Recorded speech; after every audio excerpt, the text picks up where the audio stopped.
Revolution Radio.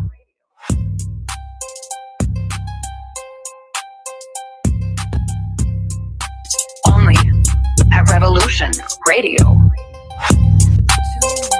Revolution Radio, Studio A for Omnium Gatherum, a kaleidoscope of discussion. Thursdays at 4 p.m. and Saturdays at 10 p.m. Only at Revolution Radio.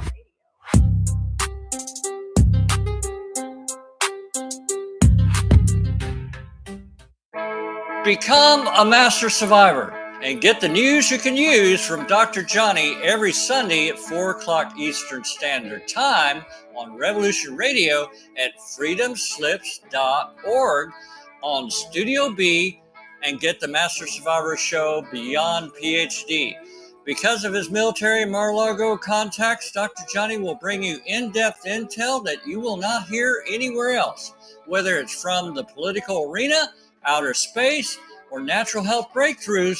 Dr. Johnny delivers the goods every week, bringing you hope, health, and happiness, but most important of all, the truth about our world, and providing the tools to help you survive and thrive. So what are you waiting for? Tune in to The Master Survivor Beyond PhD every Sunday at 4 o'clock p.m. Eastern Standard Time, Studio B, on Revolution Radio at freedomslips.org. Do you want to really get to the roots of good health and stay strong for the storms ahead? Then listen to Bridget's Well, Healing with the Elements of Life. Tuesdays, 8 p.m. to 10 p.m. Eastern Time on Studio A, where stories are shared about traditional foods, Chinese medicine, and simple, healthy living skills. Listen to Bridget's Well, Tuesdays, 8 p.m. to 10 p.m. Eastern Time, Studio A, right here on Revolution Radio.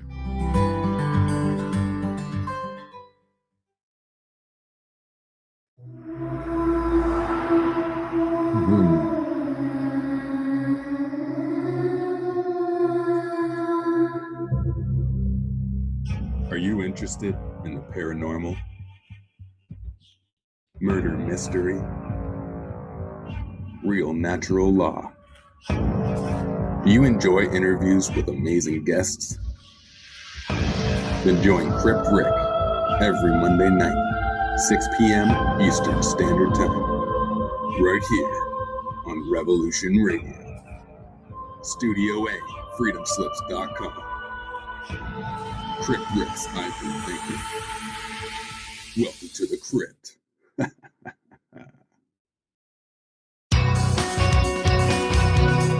Thank you for listening to Revolution Radio at freedomslips.com. Any commercial advertising you may hear in this program is of the sole discretion and benefit of the host of whose program you are listening to. Revolution Radio does not endorse any commercial products, nor does it accept monetary compensation for on-air advertising of commercial products, nor will it ever. We are and shall remain 100% listener supported. Any product advertising on this program are considered used at higher risk, and Revolution Radio shall not be held liable for any claims or damages received from any product advertised within this program. Revolution Radio, where information never sleeps.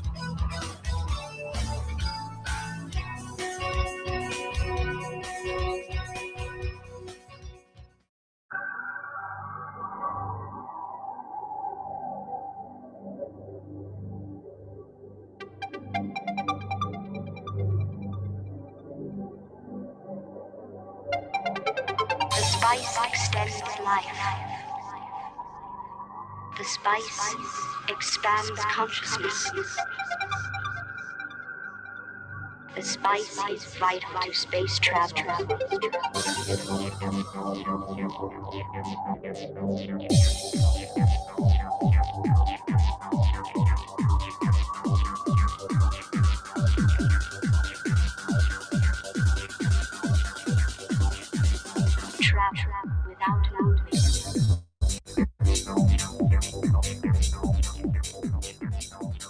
And greetings, Earth Explorers. Welcome to X Squared Radio. I'm your host, Brooks Agnew, coming to you live from an undisclosed location east of the Appalachian Mountains. This is precisely where the past meets the future. And in here, the results are always positive.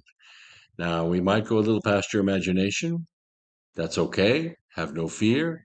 You will be safely traveling with us as we endeavor to treat, cure, and prevent the disease of ignorance. This is the voice of the revolution. And if you don't believe me, just ask Grok. It will confirm for you what I just said. We're also streaming to you live on several video platforms and with our good friends at Revolution Radio. I don't have my effects board here. I will next week, but I don't have it, so you don't get the echo effect that I usually run.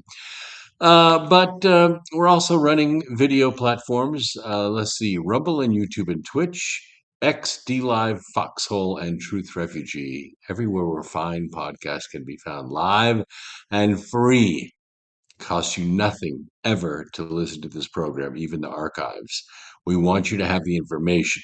We're not in this to make money. We're in this to wake people up. Chat rooms are already filling up. Let's see. On Rumble, we have Mindshot, Stanley Mays, several others. Let's see. YouTube, we have Distant Sight. Major Psalms is here. Big D 1955 is out there on Rumble. Radio Kiddo on Twitch. Let's see. Oh, Ammon T223 is out there on Rumble. This is good. Bayonet 307. Nice. This is good. This is good. Longest Chode. Haven't seen you in a while. Good to have you back. M. Record is here.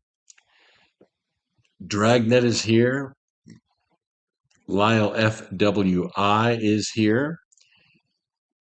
Yeah, keep the chat room civil tonight, you guys. We have some spammers and some bots come in every now and then. Nothing I can do about it. I don't have administrative capabilities on all these chat rooms. Tatanka Dave is here. Gramanon, good to have you here. K.O. Kelly, Spartan Roger. What is that? Bosk Burning? I like that. I like that. Oh, this is nice. What is that? Oh, the Bears beat Green Bay. Wow. Is that right? Oh, Green Bay's in the playoffs.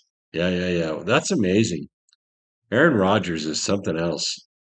Something else. Very smart guy on the field. Very smart guy. I don't think he's the biggest or the fastest, physically, but he's so smart. He just knows how to win. Like to see it. Washaki wins here. Flippy 2's here. Moonshell. I like that all you guys are here. This is Sunday night. It's usually our big show.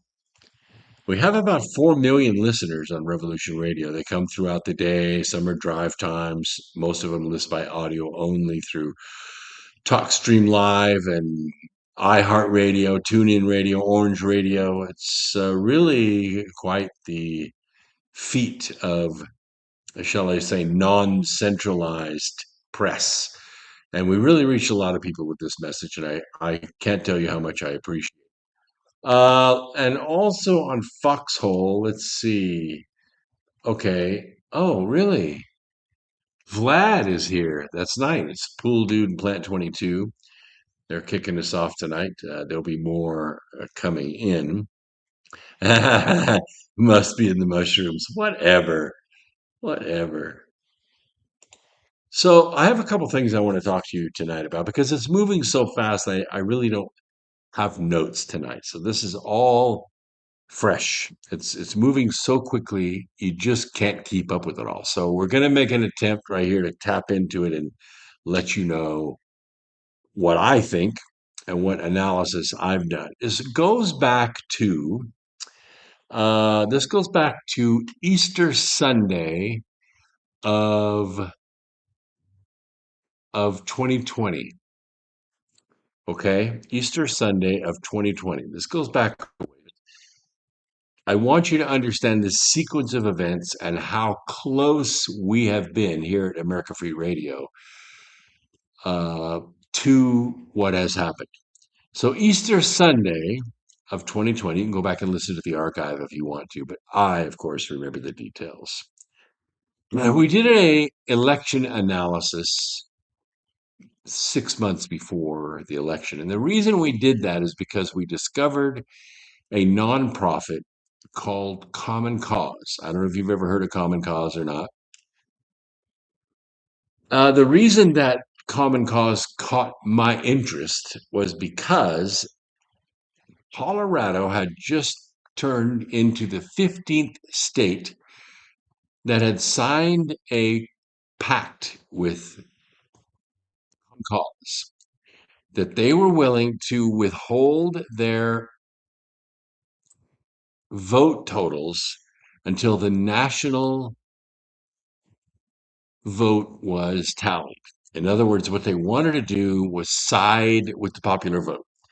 Yes, they were willing to override the Democratic vote in the state of Colorado, regardless of who they voted for, and pledge their electors with whatever the national popular vote was at the time. And they were the 15th state to do this. So it caught my attention, and I started doing some investigations into Common Cause. Well, it turns out they were freaking rich. I mean, they had a lot of money, billions of dollars in their organization. And they were dedicated to manipulating the 2020 election. And what I found out is there were 6 states that were actually in position to affect the outcome of the election. Arizona, Pennsylvania, Wisconsin, Michigan, you know who they are, right? The 6 states that were in a position to affect the election. Georgia. And so how were they planning to affect it? Well, it took me several weeks to dig up the facts, figure out what was going on. Yes, yes, yes. Some of it was the Smartmatic, some of it was Dominion, yes. But the majority of it was being manipulated through mail-in ballots. Now, you say, well, how can that be? Well, because in the 2016 election and the 2018 election, there were precincts all around the country, not the least of which was Arizona, because I spoke to a U.S. representative and the current Attorney General of Arizona face to face in Las Vegas. Was I in Vegas? Yes, I was in Vegas.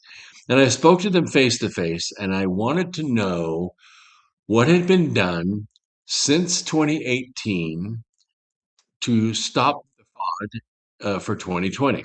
And what they realized was that the mail in ballots were being used to print counterfeit ballots. And the counterfeit ballots were being submitted into the count early in the morning. And that's how they stole the 2018 election and won back Congress and also put themselves in a position to lead the Senate.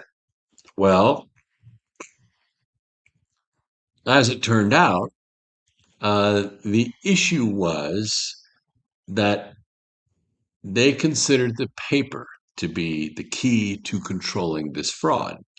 So what they came up with, and Arizona was the one that kind of launched this effort to get this done, is they created a forensic paper. This paper had a watermark to it. It had microscopic serial numbers to it that made an official paper. And any ballot that was printed on other paper was not going to be legitimate. Well, as it turned out, it was a noble idea, but it didn't work because what happened was Common Cause had a lot of money, like a lot of money. And they went into these 15 states, particularly these 6, because they were in position to affect the election. And they purchased ballot paper.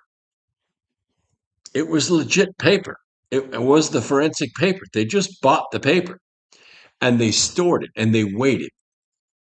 So you think to yourself, okay, so you can't just like print 100,000 counterfeit ballots and then wait for the election. Because what happens if a lot of people come out to vote? Well, you can't just dump 100,000 mail-in ballots into the count because you end up with more votes than you have people. right? And you have to be careful how this is done, otherwise the whole thing falls apart. So the carefulness was added to the process by artificial intelligence. Artificial intelligence was used long around 11 o'clock at night as the voting was all done and the votes were being tallied. The people who actually voted live created a situation where Donald Trump was winning in these 6 states. What they wanted to do was change that outcome. So what they did is the artificial intelligence did a calculation, an assessment, as it were, of the number of people that had voted, what precincts they voted in, and it then generated or sent the proper number of files to the printer so it could print the ballots pre-voted. In other words, they were voted by the printer, not voted by somebody sitting there filling in circles. And the way these mail-in ballots are, of course, they have the name and the address and the zip code and the phone number and the signature of the voter, along with their votes and their mail-in ballots on legit forensic paper. But there are 2 things that really set this off. Number one is when the ballots came in to be counted, they were not folded. They had never been mailed out and they had never been mailed in. They were just brought to the counting station on pallets ready to count. That was the one issue. The other issue is Tina Peters caught this. Tina Peters caught this. When the mail-in ballots came in, they were sequential. In other words, ostensibly what happened is they got mailed out to something like 315,000 households. And when the ballots came back in, they came back in order, like 1, 2, 3, 4, 5, all the way to 315,000. They came in sequential order. Well, that's a big red flag. That's an indication that what the hell, these things are machine generated. And not only that, the voting pattern on the ballots was all identical. And by identical, I don't just mean the candidates that were picked, like Joe Biden and others. I mean the circles were filled in with exactly the same black pattern, half on, half off, a little bit not perfect circles. They were identical for all 315,000 ballots. I mean, it was clear to the most casual observer that these were all counterfeit, even though they were on official forensic paper. Of course, the issue is that the AI had actually figured this out. But think for a second. You don't just run one ballot over and over and over and over and over again. No, no, no, no. As I said, the person's name, address, phone number, zip code, all that stuff is on each individual ballot. In other words, these ballots are individually printed. That's not offset printing. That's digital printing. Well, now you have to ask the question, how does it know?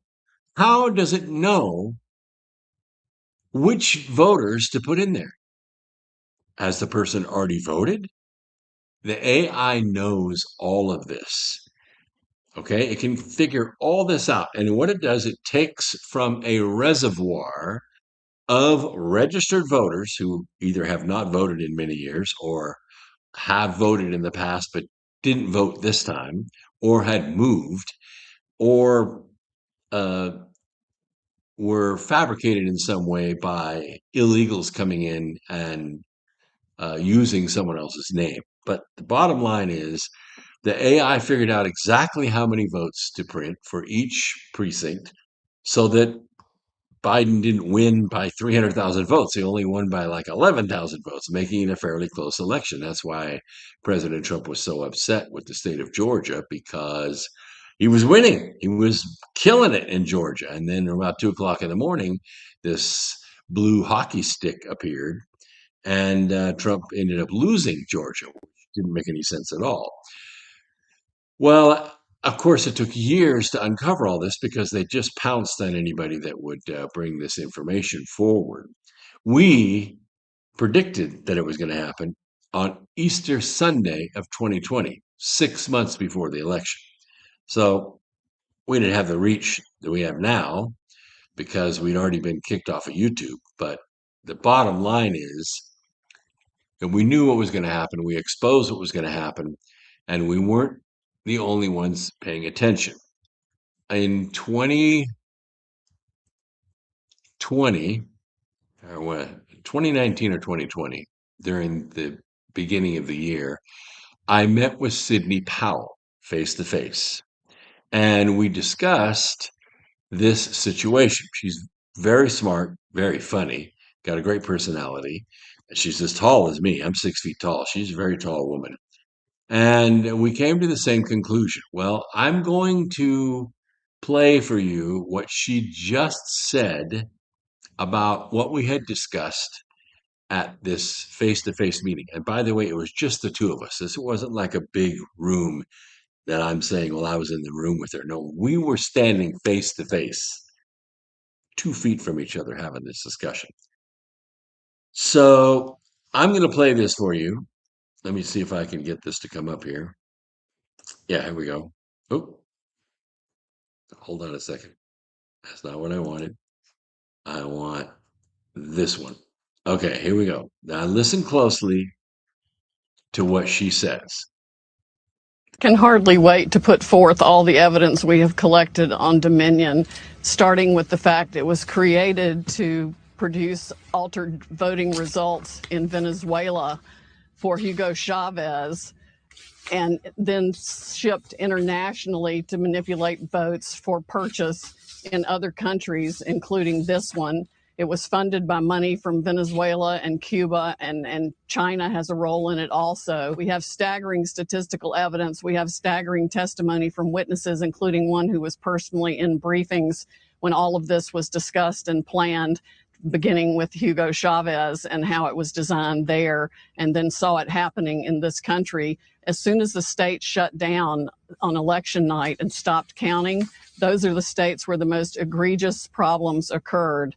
We also need to look at, and we're beginning to collect evidence on the financial interests of some of the governors and secretaries of state who actually bought into the Dominion systems to line their own pockets by getting a voting machine in that would either make sure their election was successful or they got money for their family from it. Well, for fraud this serious, I think even if the states are stupid enough to go ahead and certify the votes where we know the machines were operating and producing altered election results, then they will be set aside by the fraud also. I mean, we are talking about hundreds of thousands of votes. President Trump won this election in a landslide. It's going to be irrefutable. Patriots are coming forward faster than we can collect their information with testimony they're willing to give under oath about how their votes were stolen and how the machines operated. They were updated the night of the election, sometimes after the election. We've got statistical evidence that shows hundreds of thousands of votes being just put in and replicated. There needs to be a massive criminal investigation, and it's going to affect millions of voters and elections. Okay, so that is the gist of it. When we're talking about Dominion, we're talking about the voting machines.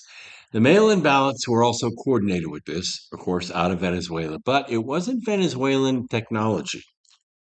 Venezuela's 30 minutes by air outside of the United States. So ballots that are counterfeited can be loaded up and or delivered to sequential printers that are regional. And then, of course, now those ballots don't come off the press at 14,000 an hour like a normal printing press would. They come off at the rate of about 1,000 an hour. That's about how fast the printer operates. So it can take 5 or 6 hours to print 10,000 votes, for instance, because they all have to be sequential and they all have to be individual voters with individual mailing addresses, etc. And it takes time and it's expensive, anywhere from $20 to $60 per ballot. Well, do the math. That's about between $20 million and $60 million per 10,000 votes, right? it turns into a lot of money, actually, per 100,000 votes. So it turns into a lot of money. And that's where this gets very interesting. Where does the money come from? Where does this dark money come from to pay for the production and shipping and delivery of these ballots?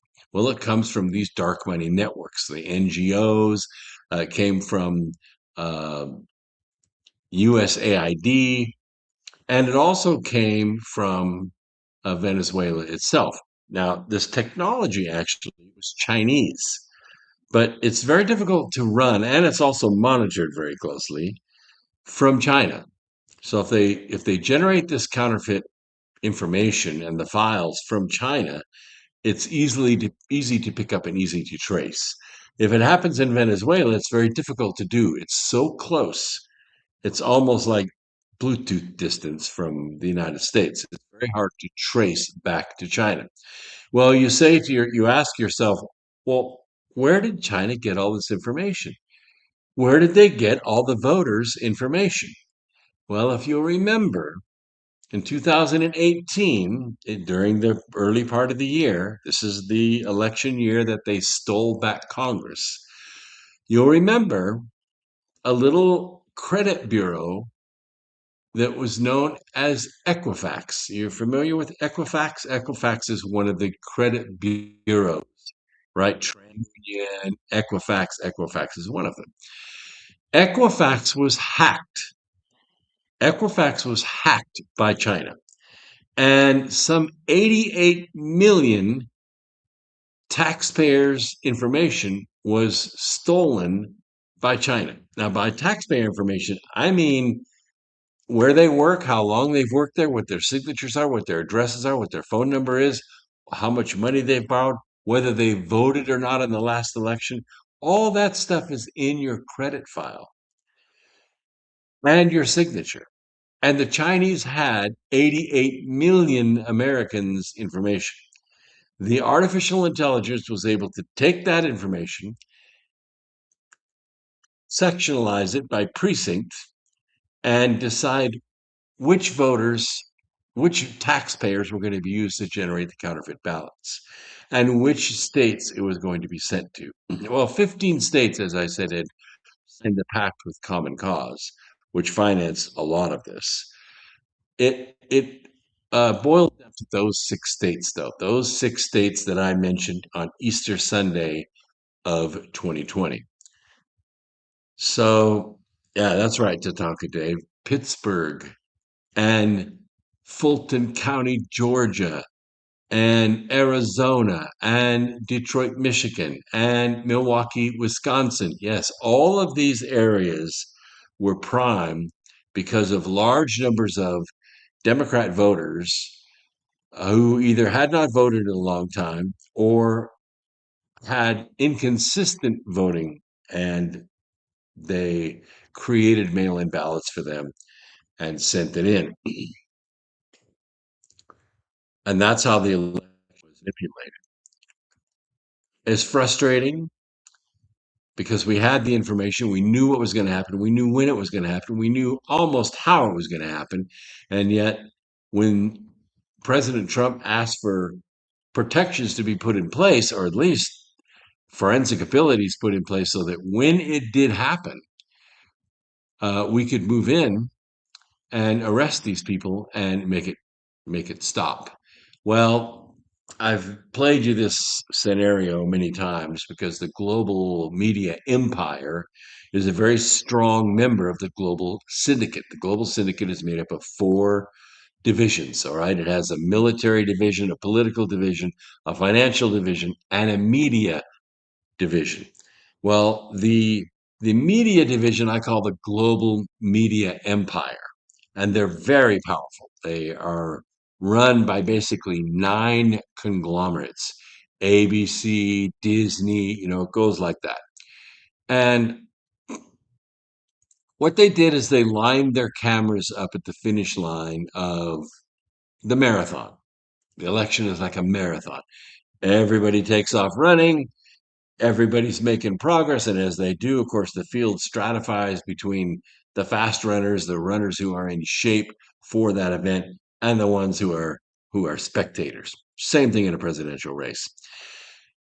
And you have to have stamina. You have to have the ability to keep up with that front pack if you're going to win that marathon.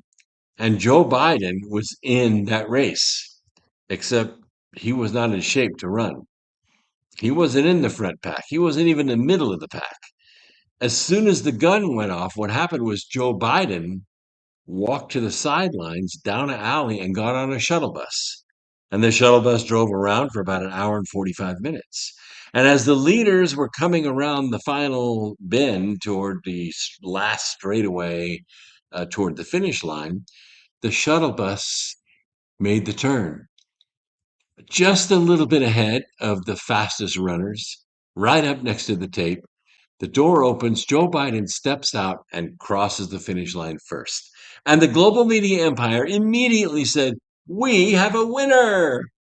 And they circled the wagons around him, and anybody, runners, voters, other press organizations, independent news sources, anybody that said, "Wait a minute, didn't he just step off that shuttle bus over there?" was blackballed as an election denier. And they went after him. A lot of them got sued. A lot of them got jailed. And some of them even got impeached because they dared to say, "Wait a minute, Joe Biden just got off that shuttle bus." And everybody else said there was no shuttle bus. Joe Biden ran that legitimate race. Old and frail as he is, he beat the fastest runner and he came in first. Nobody believes it. Nobody believes it.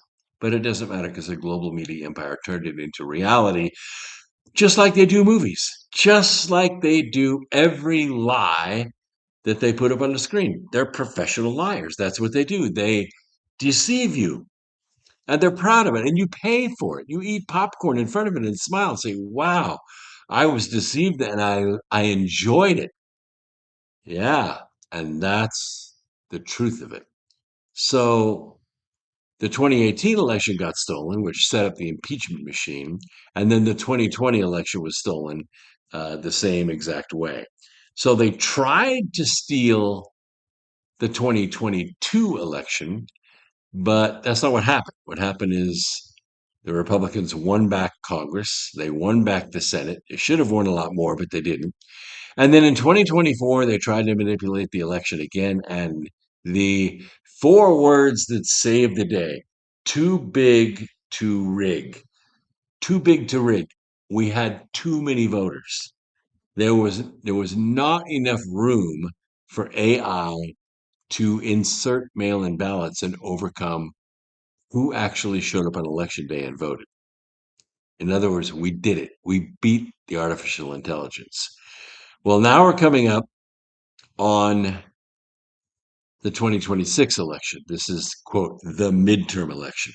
Trump isn't on the ballot, so to speak, but Trump is going to be on the ballot. And a lot of things that Trump is doing right now are going to be headlined on this upcoming election.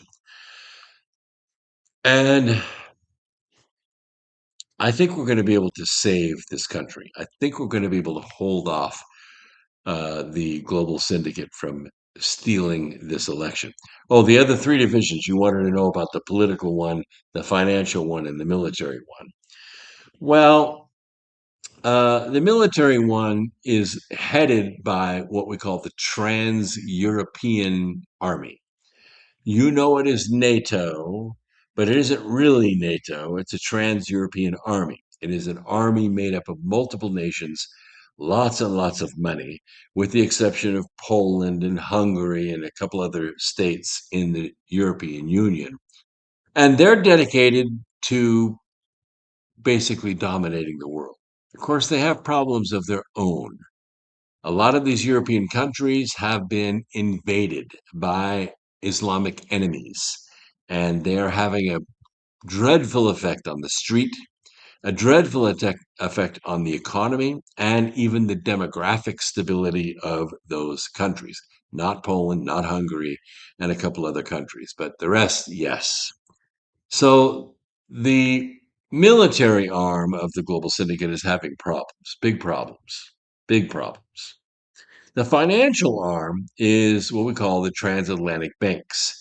These are the ones that created the debt trap for Ukraine that Viktor Yanukovych decided not to sign the loan agreement from, and basically started the Ukraine war because there were individuals in the U.S. State Department that wanted Ukraine to sign that transatlantic bank agreement.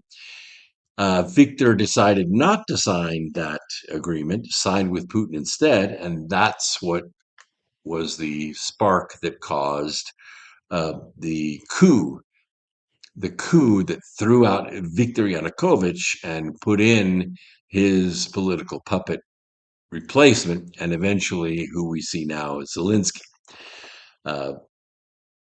Not many Ukrainians actually support that. They don't want to fight for it. They just want peace. They just want to do business. Ukrainians were trying to do just that under Viktor Yanukovych. They were trying to access the New York Stock Exchange and try to get some loans and get some investment so that they could develop their own assets. And it just wasn't happening. Why? Because the transatlantic banks were blocking them from access to capital. And it was a ploy to get them to sign a debt trap with the transatlantic banks so that when they defaulted, they could move in and repossess the country. Sorry, that's just the battle plan. It's just the way it was working. And then we have the political arm. In this country, it's the Democrat Party and a good chunk of the Republican Party. In other countries, it is usually the liberal or the fascist leg of the government. Those are the Democrats. Those are the Global Syndicate that runs the political machines in those countries.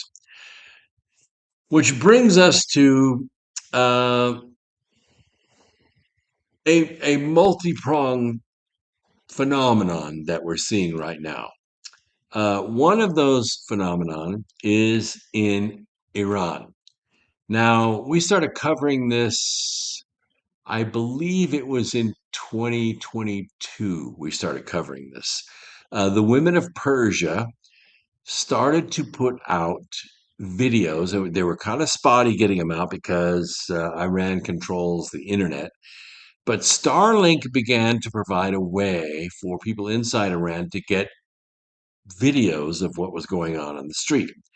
And what we reported on for the last 2.5 years was revolts or riots. They weren't really riots. They're more like street demonstrations in 60 cities across Iran. And these were basically led by Persian women. Not very many men were leading this. It was mostly by Persian women. And what the Persian women were doing is they were taking their hijabs off and dancing in the streets. That's a violation of 2 laws under the mullahs, under the the Ayatollah. For one thing, dancing is verboten. You can't do that. That can tempt a man, and the religious leadership in Iran did not want men to be tempted, so they just banned women from dancing in public. And the other is to take the hijab off, because as we know, the exposure of a woman's hair to the public is very tempting to a man and can tempt him beyond his ability to resist. You'll recall that even in Lot's day, women covered their hair so as not to tempt the angels. I don't think they were God's angels. I think they were fallen angels. But gosh, they were attracted to women's hair. So obviously it wasn't the man's fault. Oh, no, no, no, no. It had to be the woman's fault for exposing her hair. So they just sacked up the women, everyone in the country, and then they started abducting and punishing, sometimes disappearing women, in some cases killing them by dismemberment or stoning them to death for daring to tempt a man with her beauty. Yeah, I know. It sounds kind of sick, doesn't it? But it is. That's exactly what happened. So these demonstrations began happening in Iran. We reported on it. A couple other outlets reported on it. It was no big deal because it was no big deal because we couldn't get it lit on fire in the public, but we were supporting the women of Persia to do what they had done. And so it began to grow. And of course, what happened was President Trump attacked in a couple different ways. Number one is he sanctioned a lot of the money that Biden and Obama were sending to the Iranian leadership that was giving the mullahs the power to pay their soldiers to go basically hack off the arms of people who crossed them. But also, um, Trump began to put pressure on where they were spending a lot of money, which was the development of rockets and missiles, multi-stage missiles, and nuclear weapons. The latter being a concern to everybody. It was a concern to Saudi Arabia. It was a concern to Israel. And it was definitely a concern to us. Because what had happened since the days of Obama, Iran was the sponsor of most of the global terror that was going on in the world. They were supplying missiles to Yemen. They were supplying missiles to Hezbollah, to Hamas, and all this could be traced to Iran. Iran was being castigated for it in the press, but nothing was being done until President Trump came along. So the pressure on Iran came in several different ways. It came in sanctions. It came in, um, you know, public ridicule and public exposure, and also the bunker busters that were dropped by the B-2 that took, or at least set back their nuclear program quite a ways. It dug up the centrifuges and destroyed them, which takes a while to recover from that. Not saying they won't, but it still takes a while to recover, and it's very, very expensive. And of course, Trump renewed the sanctions on them, which Barack Obama had removed and Biden had removed after Trump's first term. And so what we ended up with was a hurt leadership of Iran. Plus, the mullahs, they're getting old. Uh, the the population continued to grow, and the people were becoming less and less loyal to the mullahs. They didn't want to be sacked up and hidden away from the world. Iranians are smart people. I've worked with several. They're brilliant in school, and they're not ignorant. They're not stupid people. They're not Somalis. They're not Yemenis. These are smart engineer type people, and the women are very smart too. Educated, eloquent, beautiful. And what happened was, because of the weakness of the mullahs, the women of Persia began to assert themselves. And what happened was, in the last week or so, the mullahs basically ran for their lives. Those 60 cities that I told you about that were in some state of revolution from the women of Persia over the last 4.5 years, it became 600 cities, and now it's virtually impossible to stop. I will show you a little video. It's not very long. It's about 10 seconds, and I've got several of these. The reason they're so short, by the way, is because it is still very difficult to get video out of Iran. Okay, it's very difficult to get it out. So I'm going to share this with you, and you tell me what you think. Here we go.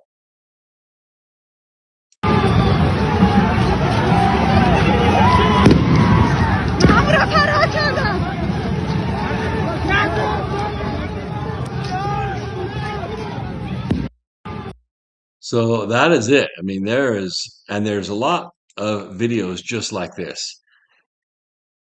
The structure of Iran is failing. It is coming apart.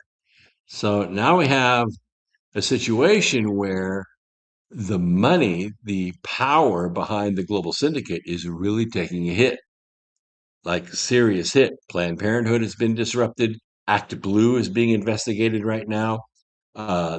USAID has been cut off, so there's no money coming in that way.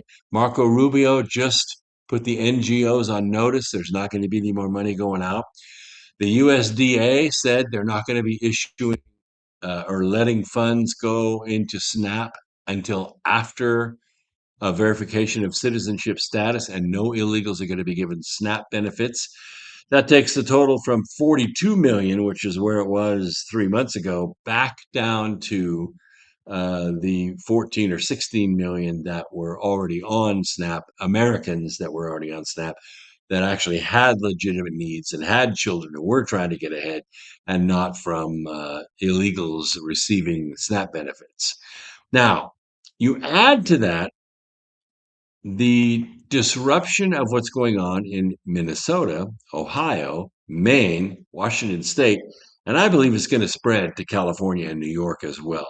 You haven't heard a lot about it yet, but I think you're going to, because citizen reporters like me and Nick Shirley and others are all over this. They're hitting the streets, they're asking the questions, they're shooting the video, and these things are being exposed. And we're not talking about 2 billion or 8 billion or 18 billion. We're talking something like 50 to 60 billion dollars a year that is being stolen from American taxpayers through daycare centers and other fraudulent activities by illegals in this country. How does it work? Well, it basically runs like this. You have, for instance, two sisters. They live next door to each other. One has 2 kids, one has 3 kids. So what the sisters do is they apply for a license as a in-home daycare. And what they say is, well, I'm going to watch my sister's 2 kids. Well, I'm going to watch my sister's 3 kids. So now, on paper, they are both employed. They're both employed. And they're not able to cover expenses, right? So they go to the state and get grants, and the grants come. Because why? Well, because they want to take care of kids, right? They want to make sure they're fed, make sure they have, proper facilities and all that stuff. So both sisters end up getting between $28 and $33 an hour per kid for every kid that they're watching. And they're not doing anything. They're probably not even swapping kids. They're just getting the money. And this is the process, but the scale is unbelievable. It's unbelievable. And there are no guardrails on the system.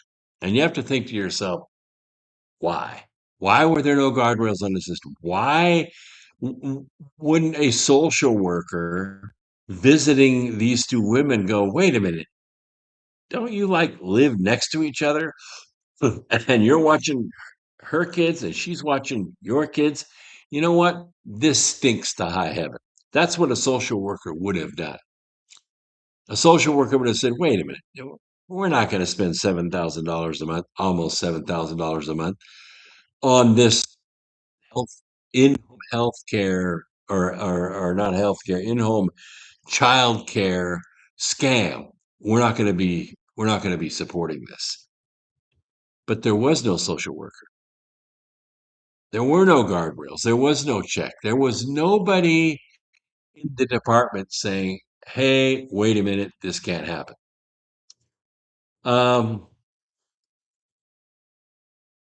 Yeah, I have more of these videos too. And it's spreading because it's not just Iran. It's not just Iran. It's also what's going on in Venezuela right now. The common people are rebelling against the structure of what's happening in Venezuela. And I'm going to share with you what's happened in the last few hours and my thoughts on it, because you're not going to hear this from the legacy media. They don't think this way. They don't talk this way. They don't analyze things this way. They just take what the talking points are that come from their bosses. They put on their makeup and they shine on the camera. That's why I call them news actors. And they repeat the same lines over and over and over again. They all read the same script. We don't do that here. We don't have a script. I don't wear any makeup. And the last time I checked, I don't have boobs. So I don't have that kind of influence, not like they do.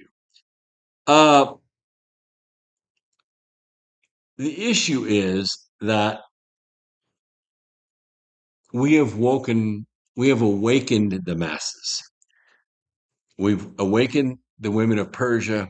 We've awakened Americans in this country, taxpayers in this country that have been ripped off. We've awakened the people of Venezuela to what Nicolas Maduro has done to their country. Venezuela is the richest country in South America with respect to oil and minerals. Now, yes, they rival the Saudis, but it's not that easy, okay? The Saudis' oil is what we call light sweet crude. It's easy to refine. I mean, it's beautiful, it's golden, it's easy to refine. The oil that's in Venezuela is deep, black, and thick. And it takes a special process, which, by the way, Chevron and Mobil and Exxon, all American companies, developed the process for processing and refining Venezuelan oil. And Venezuela has way more gold in their country than just about any country in the world. Yeah, even more than, the Congo, even more than, uh, Russia. So what happened? If they have all these resources, what happened? Well, what happened was the elections got manipulated, and Nicolas Maduro, who's a crime boss, ended up seizing control of the country and basically stole everything for himself and his cronies and let the people starve, let the people eat out of garbage cans. Enough pressure was applied by President Trump over the last 12 months, and I'll give you an idea what I'm talking about. We're the ones that refine the oil, so we just stopped. We stopped refining the oil. So now Venezuela, in order to get money, they have to put their crude oil on tankers and they have to ship the oil to other countries like China in order to get refined, which is not cheap. It's not the easiest oil in the world to process. And that's how Venezuela was getting some of its money. It wasn't nearly enough to pay the bills, but Trump shut it down. Trump put a blockade around the country and said, "You're not going to be shipping oil anymore. We're going to stop boats from coming in and boats leaving." And that's what they did. The other thing that they started doing, one of the other revenue sources for Venezuela, was drugs. And by that, I mean fentanyl that was processed from precursors that are manufactured in China, some of them for legitimate pharmaceuticals, but they can also be used to make these illegal pharmaceuticals like fentanyl.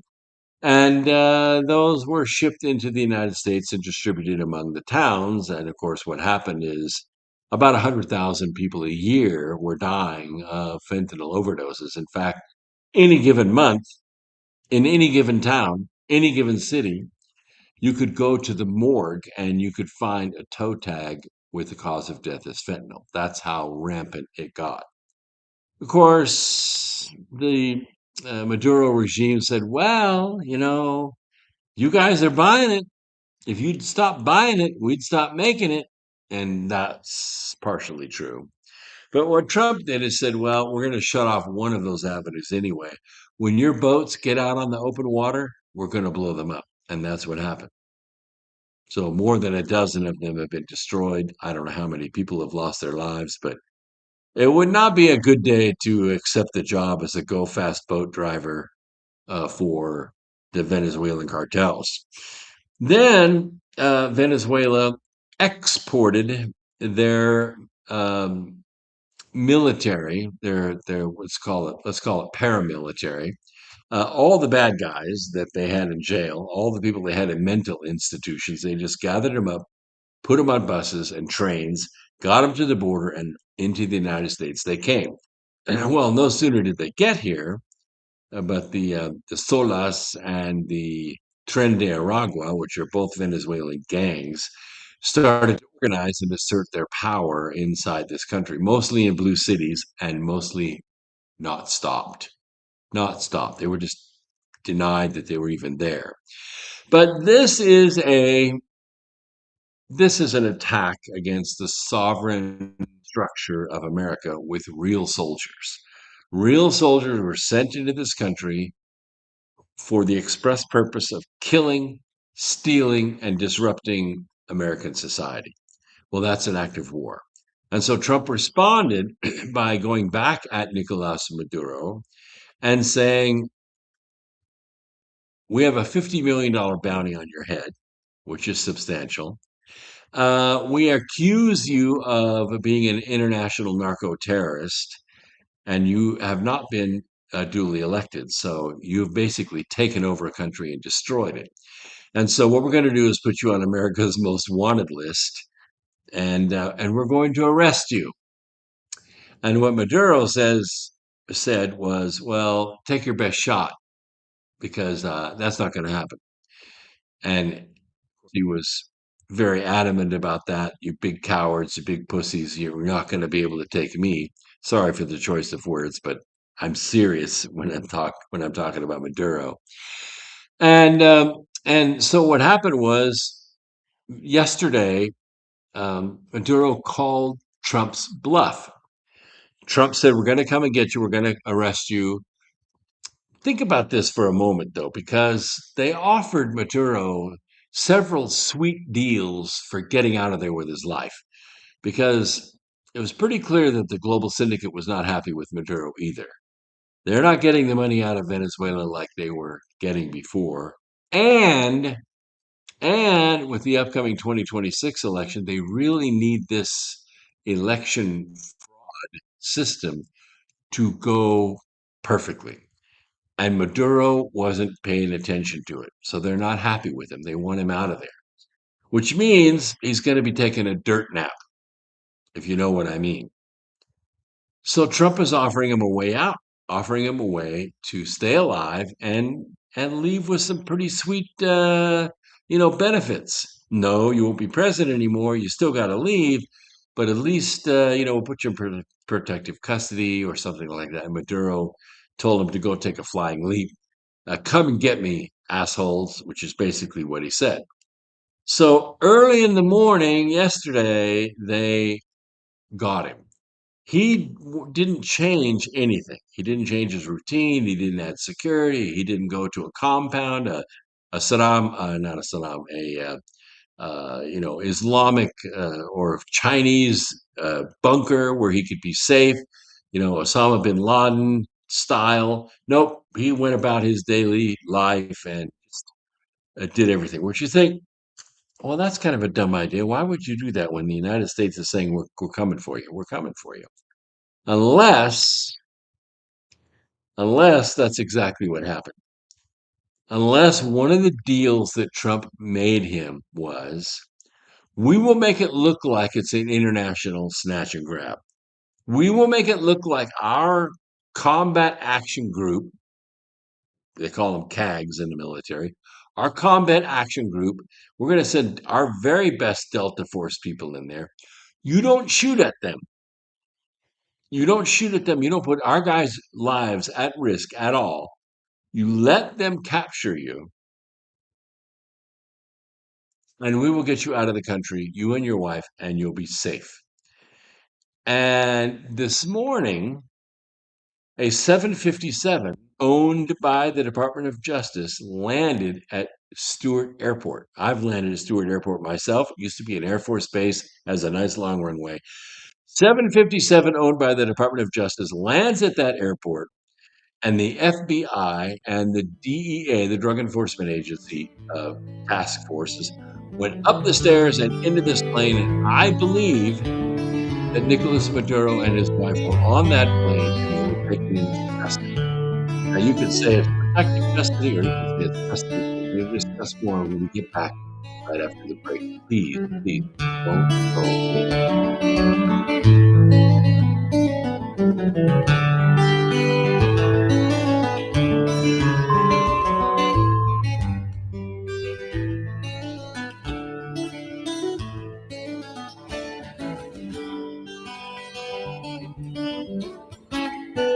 Listening to Revolution Radio at freedomslips.com. And we'll be right back after this message.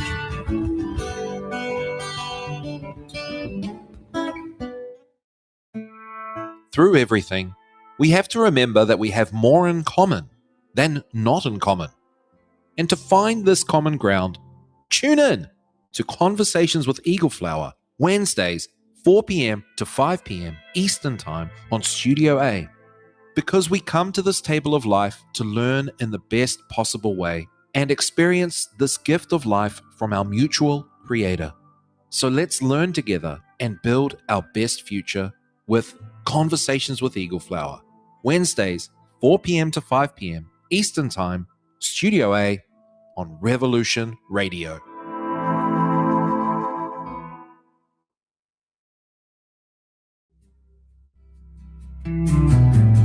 Join Revolution Radio every Sunday at 5 p.m. Studio B for Strange Universe.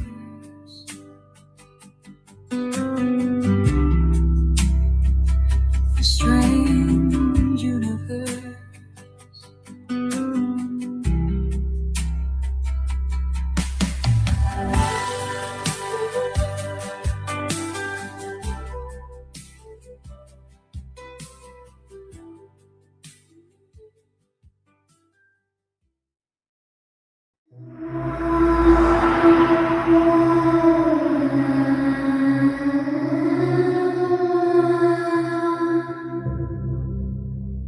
Are you interested in the paranormal,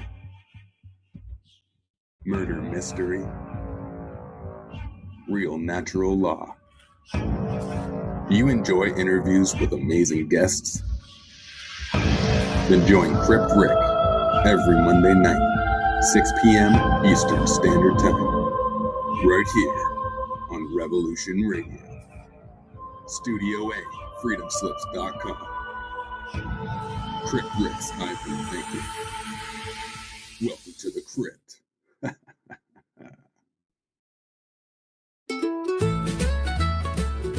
The rooster has crowed out the opening bars of a new day. You've dragged yourself out of bed. You turn on your device. You want to know what's going on in the world. But you're hungry for a topical show that serves up those breakfast headlines just that little bit differently. Do you like your early morning news the way you like your eggs over easy? Served with slathers of salsa-like sass? Do you like those first headlines of the day to deliver a punch as powerful as that first cup of joe? Join Mitchell Bupp at his breakfast table for Revolution in the Morning, where he will digest, dissect, and dismantle those new day's national and global news headlines with razor-sharp relish. Find Mitchell here at revolution.radio every Monday, Tuesday, Thursday, and Friday morning, 8 to 10 a.m. Eastern on Studio B.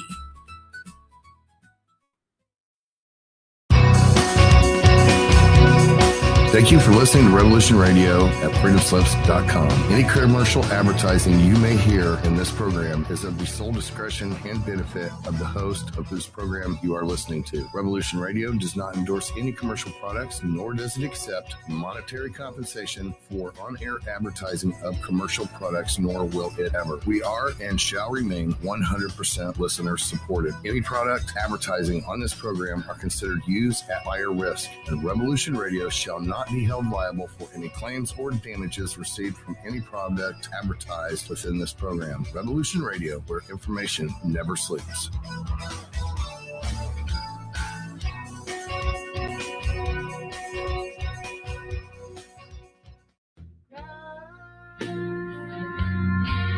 Thanks for hanging in there while we took that short break. Now back to America Free Radio with host Brooks Agnew here at Revolution Radio.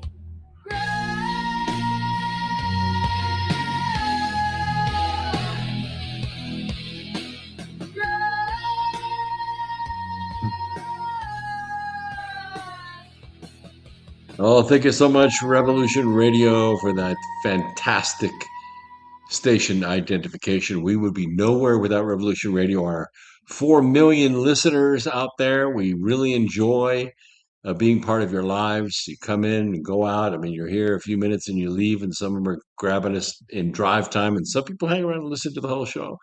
But here's the deal. You can go to my website at brooksagnew.com. I'm going to show you how to get there on the video portion of this program. You just click on where it says Brooks Agnew's homepage right here. And it's going to take you to my website, which is brooksagnew.com. You'll know you're at the right place because you'll see my picture and it'll say, I'm Brooks Agnew. That's about as simple as it gets. Right on the cover, whether you're doing it on your phone, a tablet, or laptop, or your PC, you're going to see two blue buttons. The one on the right is Get My Free Newsletter. This is important because if you're listening to portions of the program and you want to go back and catch all of it, or you want to listen to it at faster speed because I speak kind of slow sometimes, that's the place to do it. Get the newsletter. You get a clip or a link to tonight's program right in the newsletter. You could click on it, speed it up, and then listen to it at your leisure while you're working on your favorite project. It's a great deal and it's free. That means it doesn't cost anything. And you can also share it with your friends. The other thing that you'll notice here is there's another blue button. It says Ivan and fenbendazole without a prescription. Now, I understand a lot of you have bought hydroxychloroquine from me in the past, and I'm probably going to carry it again. It's going to take me a couple weeks to get it where I can resource it. As you know, our Japanese connection fell apart, and we are now sourcing everything out of the US. That means that we have to stock our warehouse here in Charlotte. And then when you order, I'm able to send you a tracking number, and 3 days later, you get your product. That's how quick it works. Obviously, it takes a while to fill up the supply chain. We're in the process of doing that. Next week, we should be able to catch up all of the month of December, which means we'll already be into January. That's pretty quick getting orders out. So what you have to do when you click on either the ivermectin or fenbendazole buy now buttons, you're going to go to a page where you can obtain either of these with no prescription at wholesale costs. Then if you're worried about the certificate of analysis, the link is right here. You just click on that link and what comes up is the PDF. If it comes up, it is linked there. Yeah. I don't see it. I'm not exactly sure where it is. I might have it linked to the wrong page, but the certificate of analysis is there. And that should come up. Yeah, I'm not seeing it come up tonight, but I'll go in and fix it after the program. And then you can see how that works. All right, let me go back to this page because I want to make sure that you guys understand how to do this. When you click the Buy Now button, you're going to be taken to a special page inside my website that allows you not only to buy, but you can select the quantity here. You see, you can select up to 10 if you want. And you're going to be asked for your billing address and your shipping address. It's important you give us the right shipping address because we're going to send it. And when I create your label, it's going to send you a tracking number. And then 3 days later, you're going to get the product. That's how it's going to work. All right. So that's how easy it is. The other thing that you can get at the website is if you go to the shop, you can see that you can also get my books. And this is important. You hear me talk about a lot of information on the program, but you can also read about it. Here's the Birth Trilogy, which is a fantastic adventure story. Everything in it is true, except for my fictional characters. There's Glance of Angels, which is my latest book, and that is the sequel to Charm of Favor. If you haven't read Charm of Favor, you need to read this book. Everything that's happening right now, or that has happened since the assassination of Seth Rich, is in this book. And I put you on the ground at these events. So you know what goes on at Benghazi. You know what went on in the selection of James Comey as head of the FBI. You know what happens with the murder of Seth Rich. Everything is in this book, and everything is true and as accurate as I can make it. And then, of course, there's the Arc of Millions of Years, and there's a lot of testimonies in here for that kind of stuff. Okay, let's get back to it because we have a lot to talk about. All right. So I was mentioning in the last hour a bunch of dots, and let me see if I can recap them so that I can bring you up to speed. Easter Sunday of 2020, before the election in November, we outlined for you a plot by a group called Common Cause. It was a multi-billion-dollar plot to use AI-assisted counterfeit ballot generation for mail-in ballots. It was Chinese software operating on machines in Venezuela. We have the evidence, we have the proof, we have the internet pathways, everything that was used to steal or attempt to steal the 2020 election and to attempt to steal the 2024 election. And they're going to try it again in 2026. Well, President Trump decided to preempt this. And in the last year, he has done several things to gut the Global Syndicate's financial arm. They went after ActBlue. They cut off USAID. They went after Planned Parenthood. They now have taken down the Maduro regime by cutting the head off the snake. It remains to be seen how effective that's going to be, but I think it's going to be very effective because they're already talking about having free and open elections. Well, you don't just jump from, having a crime boss who has stolen your country to free and open elections. It just doesn't work that way. So what's happening first is the U.S. State Department has a government in a box. Okay, it's a nice, neat box with a bow on it, and it's dehydrated. And you set it on the ground at the Capitol building, you undo the bow, and you pour water on top of it, and government comes out of it. Okay, now it doesn't mean that all the people and all the officers and everybody is already in place. What it means is that the process for putting a government together, especially a democratic government, whether it's going to be a parliament or whether it's going to be a republic, a representative republic, it has already been figured out by a team of experts specially trained in that area.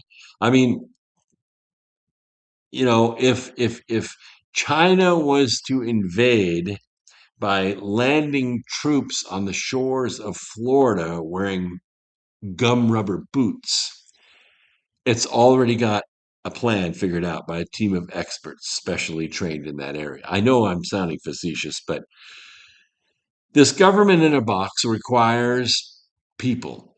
And at first, it's going to be the U.S. State Department that has those people with those authorities, assemblymen and magistrates and, people that put together the system. Why? So that there's a continuity between where they were 2 days ago and where they want to be, which is free and open elections. You can't just shut down government. People die. Utilities get cut off. I mean, you need all these things operating. And so all this has been planned already. Think about it. President Trump had his first term, and he had a fair amount of opposition in that term, right? But then he had his second term from 2020 to 2024, where he was a wartime president in exile. Now, he didn't have his hands on the levers of power, but he didn't stop. He didn't stop. He was still putting his cabinet together. He was still meeting with people. He was still putting deals together. And he understood what was going on in Venezuela because he had great people like Sidney Powell, me, other people putting out the information, the truth of what was going on in Venezuela. And so this wasn't just thought up in the last 48 hours. This is something that's been planned for quite some time because the infidelity of the election infrastructure that the United States uses every 2 years to peacefully conduct a revolution was compromised. Let me explain that in more words and to make it more clear to you. The United States of America was founded on revolution. It's what we did. We revolted against the crown. We declared our independence. We went to war several times to defend that independence, and we have done something that no prophet, seer, or revelator ever predicted. You can look up every scripture you want, every prophecy you want. Go back as far as you want. There is no America. There's no America. There's no country that came along and did what we have done. And we have been the most remarkable thing to ever happen to the race of mankind. How could every prophet, every seer, every revelator, every writer in every age miss that? They didn't. What they did is they wrote down for us, published for us, a future. A future. And it's not as though God is wrong, okay? It's like the great Scott Adams, and I pray that he pulls through this, but I don't think he's going to. The inventor, the creator, the artist behind the Dilbert comics. He had a Dilbert comic one time that he wrote, and Dilbert is contemplating something. He says, in the future, I perceive that I order the soup and not the salad. So if I choose the salad, does that mean my memory of the future is wrong? No, it doesn't. It means that you have had a vision of the future. Either it was given to you in scripture or you had it by some clairvoyant vision of the future. And you may have decided that not to accept that future. I don't want to have the soup first. I want to have the salad first. And you are free to create that future. And that's precisely what happened in 1776. The future had already been written down. They already knew it. Most of them had learned to read by reading the Bible. It was the most published book in the world. And that Bible said, you are going to march inexorably from here to Armageddon, and your eyes are going to melt out of your eye sockets, and you're going to die. That was the future. Everybody knew that future. It was already written down by God. But the thing about prophecies that most people miss is a prophecy doesn't mean that's absolutely positively what's going to happen. What it means is that's absolutely positively going to happen if you don't stop doing this. If you continue to do this, you're going to march to Armageddon, your eyes are going to melt out of your eye sockets, and you're going to die. So now you know that future. Why not choose a different future? Ah, yes. Many are called, but few are chosen. Actually, that's bullshit. That's not what the prophecy meant at all. That's not what the statement means. Many are called, but few choose. Nothing is chosen for you. You are not chosen. You choose. That's the beauty of being human in the third dimension. You choose your own future. And that's what happened to the founders of this country. They said, we're not marching to Armageddon. We are not going to have our eyes melt out of our sockets and die. We're going to choose a different future. We're going to go to the wilderness and we're going to create a new country based on revolution. We're going to revolt against the crown. We're going to revolt against this future that's written in this book. Bullshit. And our whole government, everything from the state government to the federal government is all set up on that system of revolution. Every 2 years, we can throw the bastards out of office. Every 2 years, we can completely change the face of our government with a simple vote. We don't need pitchforks. We don't need a rifle. We don't need a bomb. We don't need bayonets. Nothing. All we need is our vote. And we can do it. And we've relied upon that now almost 250 years. And it has changed the world. It's changed the future of the race of mankind forever. We've walked so far away from those old scriptures. We will never go back. No, God is not wrong. He showed us a future that will happen if we continue going the way that we're going. But we didn't. We didn't. We chose a new path for ourselves because that's our right. That was given to us. Many are called, but few there be that choose. Well, we chose. And what happened is somewhere around 30 years ago, our system of revolution was compromised. The enemies that had tried to defeat us on the open sea or in the air or on the land, they failed. They failed. They all died. We defeated them with courage, and we defeated them with our productivity. We defeated them with our genius and our heart and our faith. So they said, well, if we can't beat you on the battlefield, then we will beat you at the ballot box. You know, if you go back and look at history, it's sometimes a completely different story than what you've been told. Now, I'm not a big fan of Adolf Hitler, far be it. But what exactly empowered Adolf Hitler to rise to power? He wasn't a giant. He wasn't a particular genius. He didn't have any special abilities. Of course, he was a great orator. He's a great speaker, but hell, I'm a great speaker. I can't do that. What was it? What was it about Adolf Hitler that helped him rise to power? Now, I'm not talking about what he did once he got the power, but how did he rise to power? How did that happen?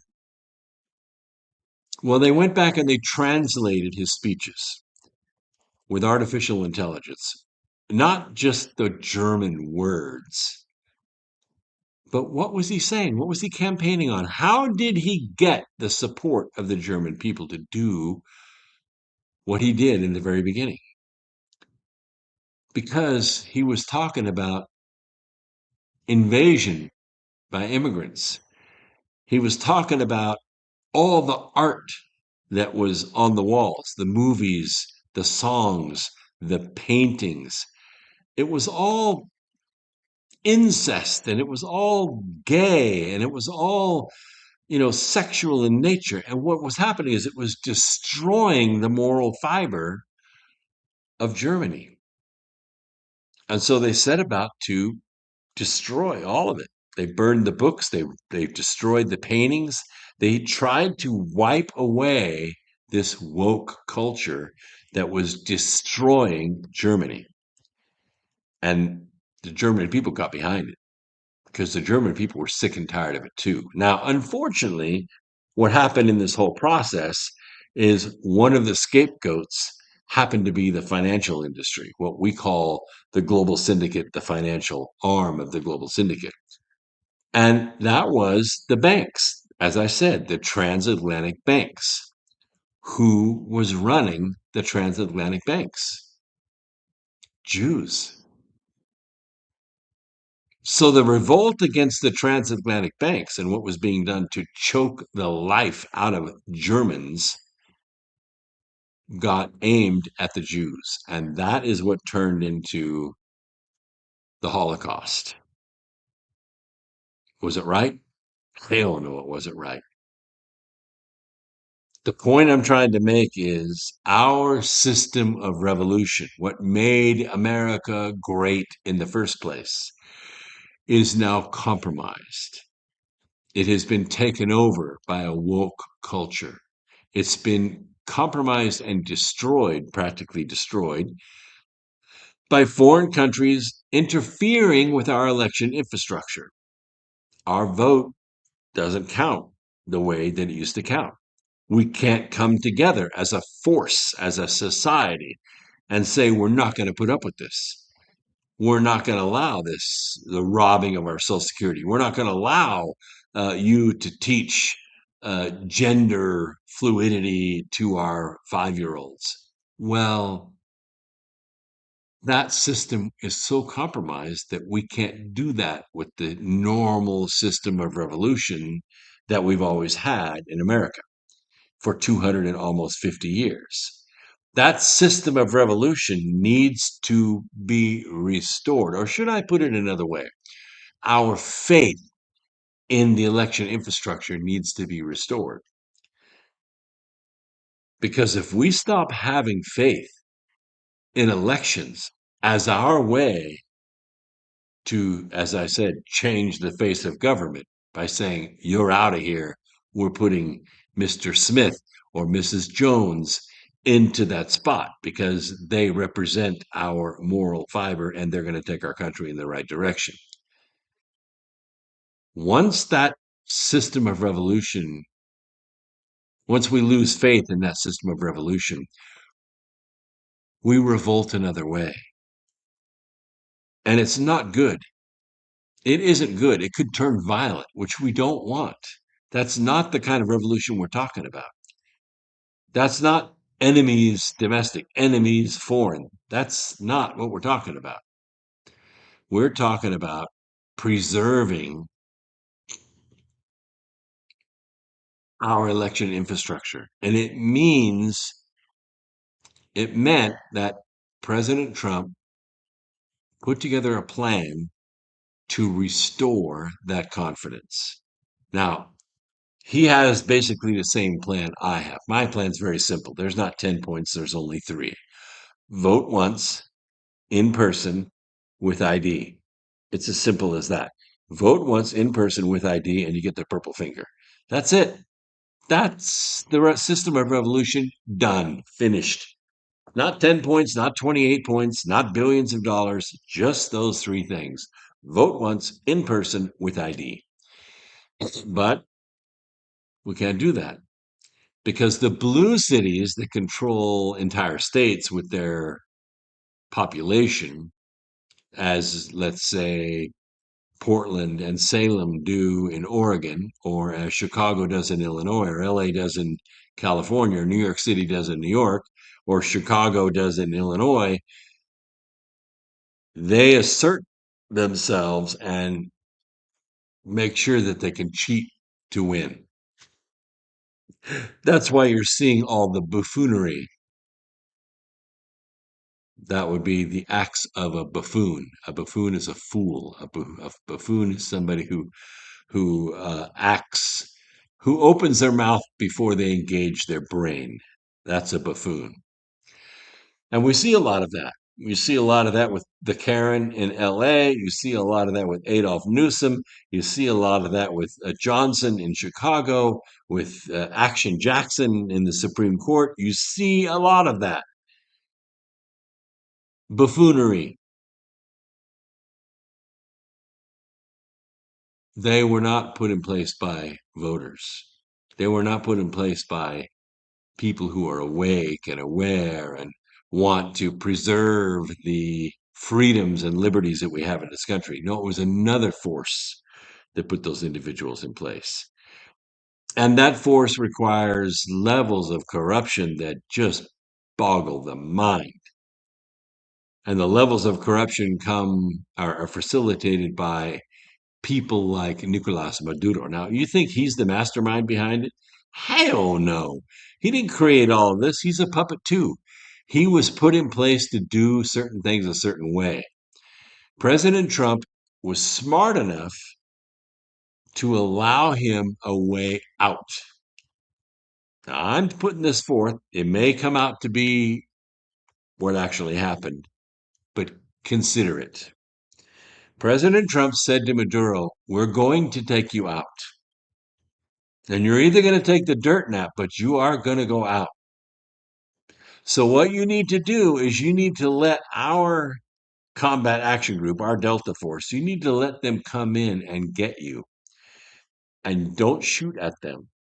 Don't resist them in any way. Make it look like these boys were so brilliant. They just picked the perfect time. They flew their helicopter in and nobody heard a thing. Nobody saw a thing. And the helicopter landed and snatched you without dashing your foot against a stone. No black eyes, no contusions, nothing. You were walked carefully to the helicopter and we flew away with no shots fired. It was a brilliant move. We'll tell the world. We'll tell the world that our smartest, most capable, most amazing military swooped in and fooled everybody. We fooled China, we fooled Russia, we fooled everybody. And we snatched Nicholas just like we snatched Noriega and put you under arrest. And we flew you to Stewart Airport in New York. And now you're somewhere nobody knows, right? Nobody knows. But you're not at Guantanamo. It's not going to be like that, Nick. We're gonna take care of you. We're gonna take care of you. We got to fix this. And you know, right now you're not being successful. And what's going to happen is the Global Syndicate, they're going to take you out. But they're going to take you out by punching a hole in your head, you and your wife. And they're going to make it look like somebody bad did it, but it's them. Trust me, it's them. And this is a conversation Trump's having with Maduro. Let us come in and snatch you right out of your leather seat. And you can live. You can live. And we'll take those bastards down together. And I believe that's exactly what happened. I believe Nicolas Maduro is in a very nice place right now, and he's having a very nice conversation with somebody in the U.S. State Department, and he's naming names. Oh, yes, oh, yes, oh, yes, yes. This senator, and this congressman, and this banker, and this governor. Yes, exactly. All these people were on the payroll of the Global Syndicate. All these people sold out American people so they could have wealth themselves. They all have mansions setting somewhere in the world if things get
Haha. So that's what happens when your internet goes down. Spectrum just took a big crap. So sorry about the last 4 minutes we were gone, and now we're back. So I appreciate your patience very much. Let me just make sure everything else is still going. Yeah, yeah. Everything else is still going. We're doing fine. Everything's up. Everything's good. Sorry about that. Not my fault. It's not my fault. Um,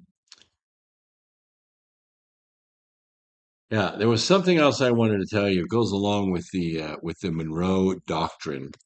Hold on one second here. I probably have to start my screen share again. So just give me a second here while I do this. Yes, okay. Hold on a second. Right on.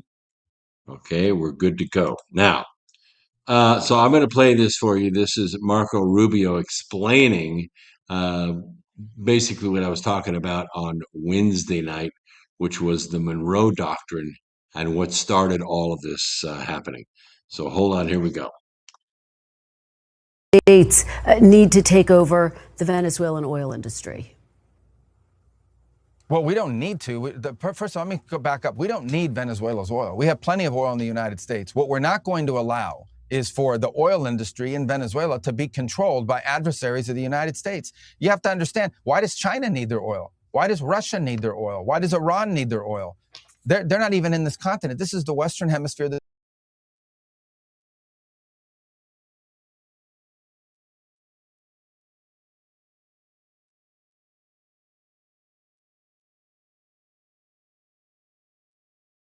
Hold on a second. Here we go.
So there you have it. That's basically what I'm talking about. The Monroe Doctrine is a doctrine that was put forth in uh, the early 1900s, and it basically talked about the Western Hemisphere being the purview of the United States of America. Not that we were going to expand and take over the entire Western Hemisphere. That's not it. It was primarily to keep Asia and Europe out of the Western Hemisphere because we felt as though if Europe and Asia gain a major position in the Western Hemisphere, that it affects us. And so, what we really want to do is maintain our superiority, our main influence in the Western Hemisphere. Now, that's what happened in Greenland. When we challenged Denmark for the operations that are happening in Greenland. Denmark, as you know, is the ruling country for Greenland, and they just extract everything. They extract all the wealth from Greenland and give Greenland nothing in return, nothing. Greenland doesn't have roads. Greenland, if you don't have an airplane or a boat, you're not getting around in Greenland. You're stuck in the town that you live in. So, the other thing that's important about Greenland is that I was, don't want to sneeze. It controls the Northwest Passage. The Northwest Passage is a system of open water between Greenland and Canada. It rivals Panama. So if you want to sail from the west coast of the United States around to Europe, the way to do it now is you have to go through the Panama Canal, which wait your turn and pay a bunch of fees to China. And we don't have to do that if you sail the Northwest Passage, which can be done most of the year. The issue is that Greenland is in position to maintain and monitor that Northwest Passage in the interests of the United States or the Western Hemisphere. But currently, the Northwest Passage is frequented by Chinese and Russian warships. And of course, Denmark doesn't give a rat's ass about that happening at all. That is not conducive to the Monroe Doctrine. And so Trump is approaching Greenland saying, how would you like to become the 51st state, basically? And we will give you money for infrastructure and logistics, and your country will be made rich. And together we will work the maintenance and the security of the Northwest Passage, and trade will boom because it won't be dependent upon the Panama Canal. That's all the way in the northern part of the Western Hemisphere. But in the southern part of the Western Hemisphere, at the bottom of the Gulf of America, yeah, it used to be called the Gulf of Mexico, but that's another thing that Trump did to try to assert U.S. influence in the Western Hemisphere, was to rename the Gulf of Mexico the Gulf of America. And who sits right at the bottom of the Gulf of America? Venezuela, basically 30 minutes away from the U.S. by cruise missile. That's about what we're talking about here. And of course, as we've been making the case for the last hour and a half, very effective control of our election infrastructure. We want it back. We want it back. And so that's basically why this has happened. Let's see. I don't want to talk about the election. Here we go.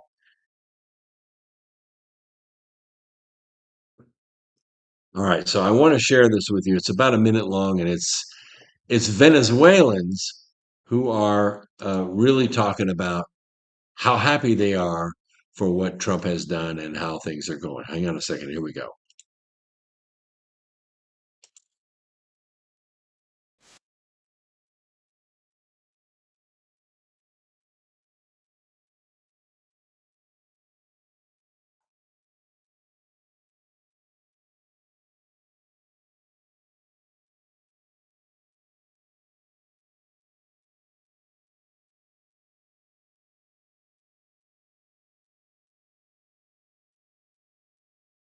Now, this is not Tren de Aragua. These are Venezuelans who are very happy about what has happened. Hang on one second here. I want to cover one other thing.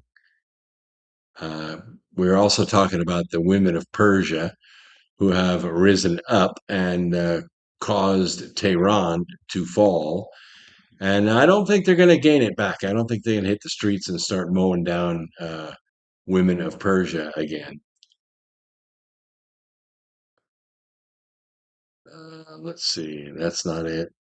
Is this it?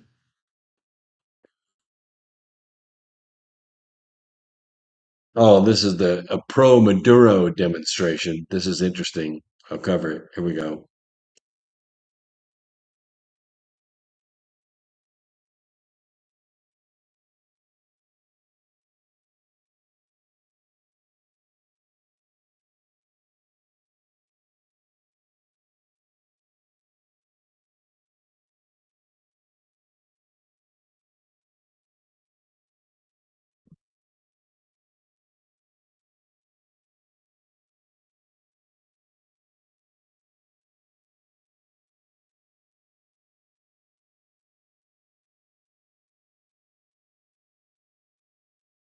Oh, really? All the videos are muted? How can that be? How can that be? Because we're talking about Yeah, that what it says. Share the audio. So no, we're sharing the audio. We're sharing the audio. It should be working. Let me tell you if you can tell me if you can hear this audio.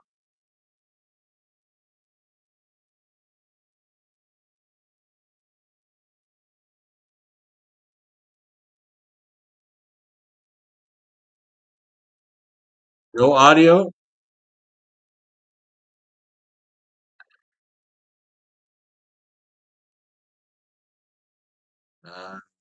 Okay.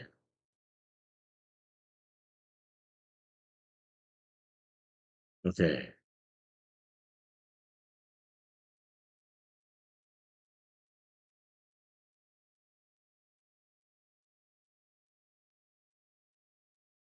No audio. Well, okay. There's no sense in me playing it then if you're not hearing it. So that's the wonder of Rumble Studio. You share and you select the share audio and it doesn't share the audio. My apologies. I thought it was working. The bottom line is the Venezuelans are all over the world are very happy with what has happened with the removal of Nicolas Maduro. And as I said, government in a box to be put in place, and they will have free and open elections, I would say, before spring. And the sanctions will be lifted off of Venezuela. The refining of the oil will begin again. I don't think they're going to be able to sell oil to China, but they are going to be able to sell oil to America. And the oil companies will take their money and go back down to Venezuela and bring that country back to its glory and luster that it was before. And since silver and gold are so high right now in the United States, they're going to be able to open those mines and make a lot of money, which they couldn't do before. Well, sorry about that, Monster. I really thought the audio was working. It's just one of the things we can't check here. We assume that it's going out and everything's going okay, but it wasn't. And we use it on other programs and it works fine. Sorry for the gap in the internet as well. I had no control over that. That's Spectrum. Uh, and it's been unstable for the last month. We've called them and talked to them, but nothing's happening there. Maybe you're right, JJ, Nevada. No one is happier than Exxon and Chevron right now. It's possible that they are. They can see that business is going to continue. That the thing about, as I said, about Venezuelan crude is it's thick black crude, and it takes a special process to refine it. You don't just take it to Texas and drop it into any refinery. They're not set up to refine it. It takes special equipment. And we're going to see that happen. We're going to see that pathway to revenue reopen for Venezuela. And as Marco Rubio was talking about, they had 8 million Venezuelans leave the country. Yeah, they drained their bank accounts. They dropped the keys on the counter of their fine houses and they left. They just left. They came to America to be free and to be doctors and lawyers and real estate investors and engineers, and they've been doing fine here in the United States, but they would rather go back to Venezuela, to their homes, to drive their cars and be with their friends and family and heritage. And now that can happen. So maybe we will see a significant portion, 6, 7, maybe even 8 million Venezuelans will go back to Venezuela and make Venezuela great again. In fact, I heard President Trump say those very words yesterday, make Venezuela great again. He was also talking to the women of Persia, make Iran great again. In fact, hopefully they will get some real courage, step forward, and change the name of Iran back to Persia because they're Persians, right? The country of Iran became named Iran in 1935 when the Shah of Iran became so enamored with Adolf Hitler and his realization of the Aryan race that he came home to Persia and renamed the country Iran, which means Aryan. In other words, the Shah of Iran turned the entire country of Persia into Nazi by calling them Iran, the Aryan nation. That sounds ridiculous, but it's absolutely true. So maybe the women of Persia have risen up. They listen to us here at America Free Radio and others around the world. It's hard to tell people to risk their lives, step out in public, take the hijab off, dance for freedom. But if you do it enough, 60 cities, 70 cities, 200 cities, 600 cities, eventually you can make the mullahs fail. You can make Tehran collapse. And of course, there was a lot going on with respect to what are you doing with your purchase dollars. Iranians figured out that if they don't buy, the state can't make any money. Nobody in the state-owned businesses can make revenue. So they just didn't buy. They figured out another way to get what they needed, and they didn't buy from the state. And so the state collapsed. Of course, helping out that was Donald Trump by saying, we're not sending you any more money. And by the way, all those sanctions that Biden lifted, we're putting them back on.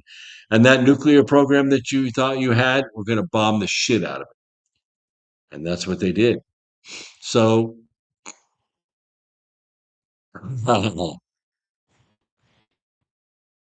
thank you, Tatanka Dames. Thanks, Brooks Agnew, for another Major League kick-ass show. Anybody going to watch the football playoffs? I am, even though the Panthers are out. I think it's very exciting this time of year to watch the best of the best battle it out for who's going to be the best football team in the world. I would like to see the cheating stop, at least the gamblers that are manipulating the games by sending messages to the field, kick a punt return on the 23-yard line instead of a field goal to win the game.